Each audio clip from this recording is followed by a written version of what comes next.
ಕರ್ನಾಟಕದ ಸಮಸ್ತ ಜನತೆಗೆ DVG ವಾಯ್ಸ್ ಕರಿಯಪ್ಪ ಮಾಡುವ ನಮಸ್ಕಾರ. ಇವತ್ತು ನಾನು ಒಂದು ವಿಶೇಷವಾದ ವಿಡಿಯೋವನ್ನು ನಿಮ್ಮೆಲ್ಲರಿಗೂ ಸಮರ್ಪಣೆ ಮಾಡಬೇಕು ಅಂತ ಹೇಳಿ ಈ ದಿನ ದಾವಣಗೆರೆ ಜಿಲ್ಲೆ ಹರಿಹರದ DRM ಪದವಿ ಪೂರ್ವ ಕಾಲೇಜಿಗೆ ಭೇಟಿ ಕೊಟ್ಟಿವಿ ನಾವು ಹಾಗೂ ನಮ್ಮ ತಂಡದ ವತಿಯಿಂದ. ಕಾರಣ ಏನಪ್ಪ ಅಂತ ಹೇಳಿದ್ರೆ, ಇವತ್ತು ಸರ್ಕಾರಿ ಶಾಲೆಗಳು, ಸರ್ಕಾರಿ ಕಾಲೇಜುಗಳು ಮುಚ್ಚುವಂಥ ಪರಿಸ್ಥಿತಿ. ಕಾರಣ ಅಲ್ಲಿರ್ತಕ್ಕಂಥ ವ್ಯವಸ್ಥೆಯ ಬಗ್ಗೆ. ಅಟ್ಲೀಸ್ಟ್ ದಾವಣಗೆರೆ ಜಿಲ್ಲೆಯಲ್ಲಿ ಒಂದು ಅದ್ಭುತವಾದ ಶಾಲೆ ಅಥವಾ ಕಾಲೇಜು ಇದೆ ಅಂತ ಹೇಳಿದ್ರೆ ಅದು ಆ್ಯಕ್ಚುಲಿ ಹರಿಹರ ಅಂತ ಹೇಳಿದ್ರು ತಪ್ಪಾಗಲಾರ್ದು. ಯಾಕೆಂದರೆ ಅಲ್ಲಿರ್ತಕ್ಕಂಥ ನೀಟ್ನೆಸ್ಸು, 25 ಕೊಠಡಿಗಳುಳ್ಳ ಒಂದು ಕಾಲೇಜು, ಪ್ರಥಮ PUC ಹಾಗೂ ದ್ವಿತೀಯ PUC, ಕಾಮರ್ಸು, ಆರ್ಟ್ಸು, ಸೈನ್ಸು ಎಲ್ಲ ಇರೋ ಅಂಥ ಒಂದು ಕಾಲೇಜು. ಬಟ್ ಈ ಕಾಲೇಜಿನ ಈ ವರ್ಷದ 2026-27ನೇ ವರ್ಷದ ಅಟೆಂಡೆನ್ಸ್ ವಿಚಾರಕ್ಕೆ ಬಂದರೆ 60 ಜನ ಫಸ್ಟ್ PUCಯಲ್ಲಿ ಗಂಡ್ಮಕ್ಳಿದ್ದಾರೆ, 242 ಜನ ಹೆಣ್ಮಕ್ಳಿದ್ದಾರೆ. ನೋಡಿ, ಪ್ರಥಮ PUCಯಲ್ಲಿಯೇ ಈ ರೀತಿಯಾಗಿ ಅಡ್ಮಿಷನ್ ಆಗಿದೆ. ಹಾಗೆ ದ್ವಿತೀಯ PUCಯಲ್ಲಿ 124 ಜನ ಗಂಡು ಮಕ್ಕಳಿದ್ದಾರೆ, 204 ಜನ ಹೆಣ್ಮಕ್ಳಿದ್ದಾರೆ.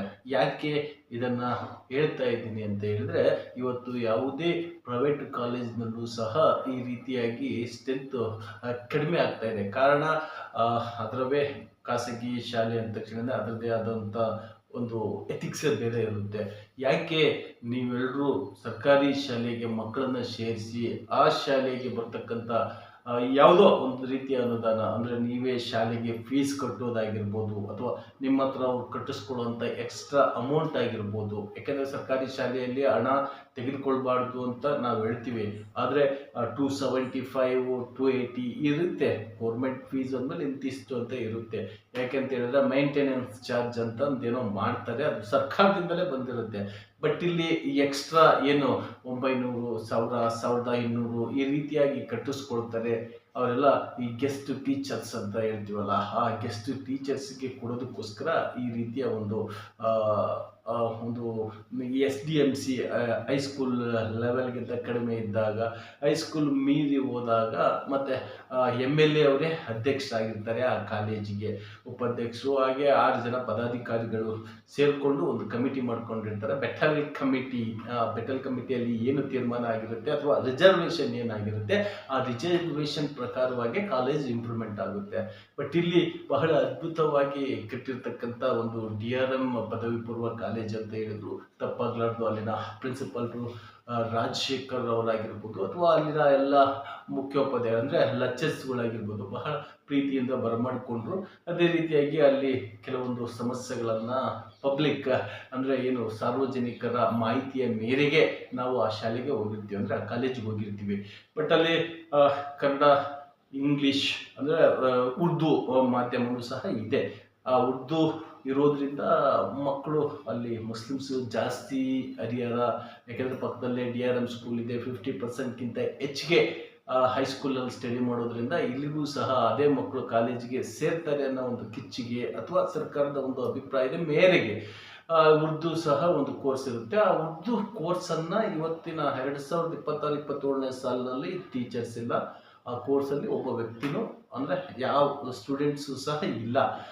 ಯಾಕೆ ಸ್ಟೂಡೆಂಟ್ಸ್ಗಳಿಲ್ಲ ಅಂತ ಹೇಳಿ ಹರಿಹರದ ಒಬ್ಬ ವ್ಯಕ್ತಿ ಅಂದರೆ ಪತ್ರಕರ್ತರಾಗಿರ್ತಕ್ಕಂಥ ಕಡಿಮೆಯವರು ಪ್ರಶ್ನೆ ಮಾಡಿದಾಗ ಅವ್ರು ಹೇಳಿದರು, ಇಲ್ಲಿಗೆ ಬರ್ತಕ್ಕಂಥ ಮಕ್ಕಳು ನಾವು ಬೇರೆ ಬೇರೆ ಕೋರ್ಸಿಗೆ ಸೇರಿಕೊಂಡು ಎಜುಕೇಷನ್ನ ಇಂಪ್ರೂವ್ಮೆಂಟ್ ಮಾಡ್ಕೊಳ್ತಾ ಇದ್ದೀವಿ ಸರ್, ಹಾಗಾಗಿ ನಾವು ಉರ್ದು ತೊಗೊಳ್ಳಲ್ಲ ಅಂತಂದು ಅವರೇ ವಾಲಂಟ್ರಿಯಾಗಿ ಹೇಳಿದ್ದಾರೆ ಅಂತ ಪ್ರಿನ್ಸಿಪಲ್ ಸಹ ನಮಗೆ ತಿಳಿಸಿರ್ತಾರೆ.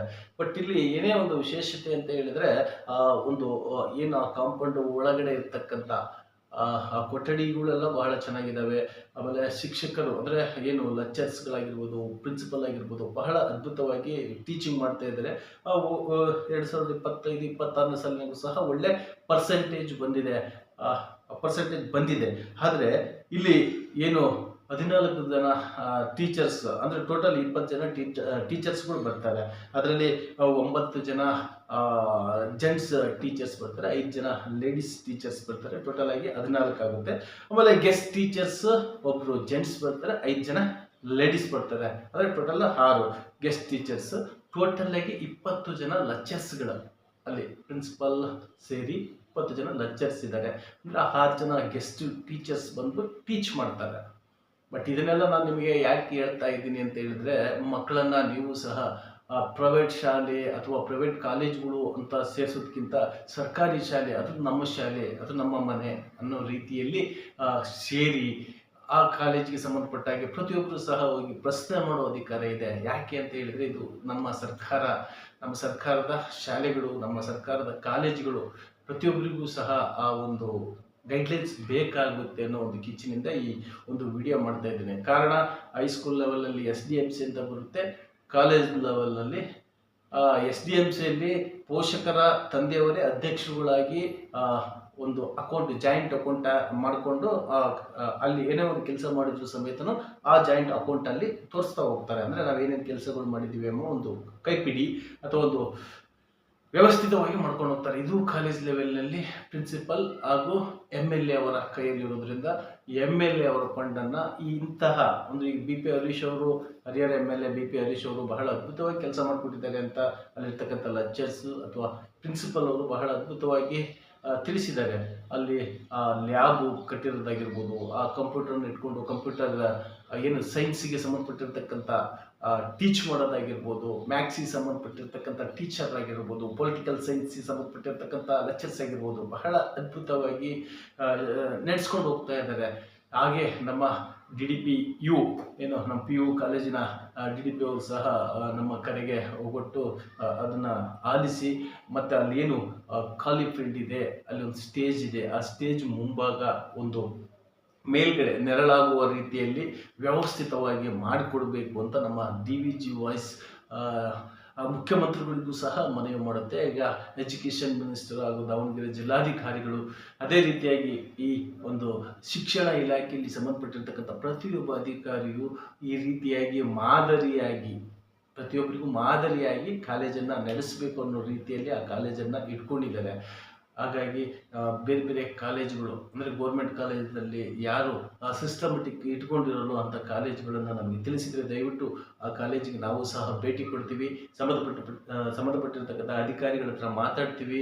ಅಲ್ಲಿ ಏನು ಶಿಕ್ಷಣಕ್ಕೆ ಬೇಕಾಗುವ ಸಾಮಗ್ರಿಗಳಾಗಿರ್ಬೋದು ಅಥವಾ ಅಲ್ಲಿ ಸಂಬಂಧಪಟ್ಟಿರ್ತಕ್ಕಂಥ ವ್ಯಕ್ತಿಗಳಾಗಿರ್ಬೋದು, ಏನು ಮಾಡಿಸೋಕ್ಕಾಗುತ್ತೆ ನಮ್ಮಿಂದ, ನಮ್ಮ DVG ವಾಯ್ಸ್ ತಂಡದ ಮೂಲಕ ಕರ್ನಾಟಕಾದ್ಯಂತ, ಬರೀ ದಾವಣಗೆರೆ ಅಂತ ಹೇಳ್ತಿಲ್ಲ ನಾನು, ಕರ್ನಾಟಕಾದ್ಯಂತ ನಮಗೆ ಎಲ್ಲಿವರೆಗೂ ಟಚ್ಚಲ್ಲಿರ್ತಾರೆ ಅಲ್ಲಿವರೆಗೂ ಸಹ ನಾನು ಸಹಾಯ ಮಾಡಲಿಕ್ಕೆ, ಅಂದರೆ ನಮ್ಮ ತಂಡ ಸಹಾಯ ಮಾಡಲಿಕ್ಕೆ ಸಿದ್ಧವಾಗಿದೆ ಅಂತ ಹೇಳ್ತಾ, ಏನು ಇಲ್ಲಿ ಪಕ್ಕದಲ್ಲಿ ಬರ್ತಾ ಇದೆ ಆ ಒಂದು ಲ್ಯಾಬ್ ಆಗಿರ್ಬೋದು, ಆ ಒಂದು ಕಾಲೇಜಿನ ಗ್ರೌಂಡ್ ಆಗಿರ್ಬೋದು, ಬಹಳ ಅದ್ಭುತವಾಗಿದೆ ಅಂತ ಹೇಳ್ತಾ, ಇದು ಡಿಸ್ಟಿಕ್ಕಲ್ಲೇ ನಂಬರ್ 3 ರೇಂಜಲ್ಲಿ ಇರ್ತಕ್ಕಂಥ ಒಂದು ಲ್ಯಾಬು ಅಂತ ಹೇಳ್ತಾರೆ.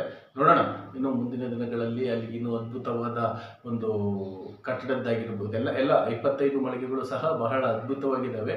ಹಾಗೆ ಏನು ಸ್ಟ್ರೆಂತ್ ಜಾಸ್ತಿ ಆಯಿತು ಅಂದರೆ ಪಕ್ಕದಲ್ಲೇ ಮುಂದ್ಗಡೆಗೆ ಏನು ಬಿಸಿಲಿನ ಜಾಸ್ತಿ ಇರೋದ್ರಿಂದ ಅಲ್ಲಿ ಮೇಲುಗಡೆಗೆ ಅದೇನು ಹಾಕಬೇಕಾಗುತ್ತೆ ಫೈಬರಿಂದು ಅಥವಾ ಯಾವುದೋ ಒಂದು ಶೀಟ್ ಟೈಪ್ ಹಾಕಿಸಿದರೆ ಇನ್ನೂ ಬಹಳ ಅನುಕೂಲ ಆಗುತ್ತೆ ಅಂತ ನಮ್ಮ ಹತ್ರ ಪ್ರಿನ್ಸಿಪಾಲ್ರು ಸಹ ಹಂಚಿಕೊಂಡಿದ್ದಾರೆ. ಇದಿಷ್ಟು ಇವತ್ತಿನ ಸುದ್ದಿ. ಮುಂದಿನ ಸುದ್ದಿಯೊಂದಿಗೆ ಮತ್ತೆ ನಿಮ್ಮನ್ನು ಭೇಟಿ ಆಗ್ತೀನಿ. ಅಲ್ಲಿವರೆಗೂ ನಮಸ್ಕಾರ. ನೀವು ನೋಡ್ತಾ ಇದ್ದೀರಾ DVG.